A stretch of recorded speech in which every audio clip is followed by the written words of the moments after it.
ABC Action News. If ever there was a case that cried out for a life sentence, this is the case. Right now at 5, a roll of the dice backfires for a violent rapist. The new fate Kendrick Morris now faces. Good evening, everyone, and thanks for joining us. I'm Wendy Ryan. And I'm Jamison Euler. Two teenagers' lives forever changed back in 2008. One of them now a victim, the other a convicted rapist. Today, their families back in court to find out if a judge would reduce the sentence of convicted rapist Kendrick Morris. Our Carson Chambers is live outside the courthouse for us tonight. Carson.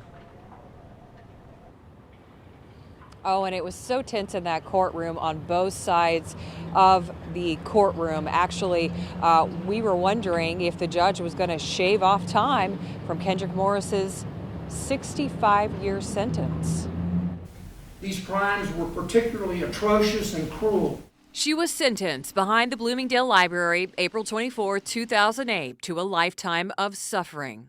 She expresses with facial expressions and sounds, yelling out, crying.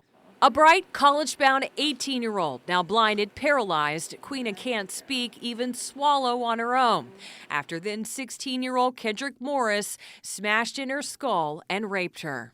We forgive him and we have compassion for him, but that does not mean that we believe that he should be out of prison.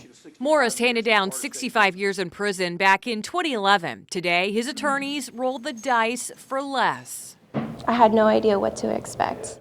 The defense asking the same judge to reduce Morris's sentence after U.S. and Florida Supreme Court decisions declaring lengthy punishments for juveniles unconstitutional without a chance of release.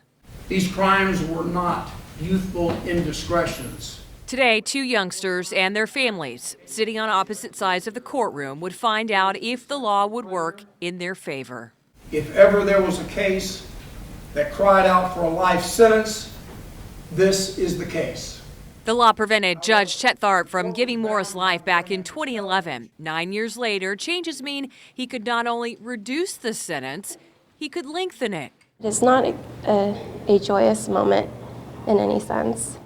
2 life sentences, one in a prison cell, the other in her own body.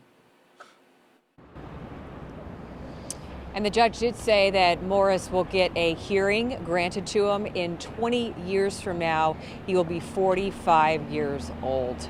Live in Tampa, I'm Carson Chambers, ABC Action News.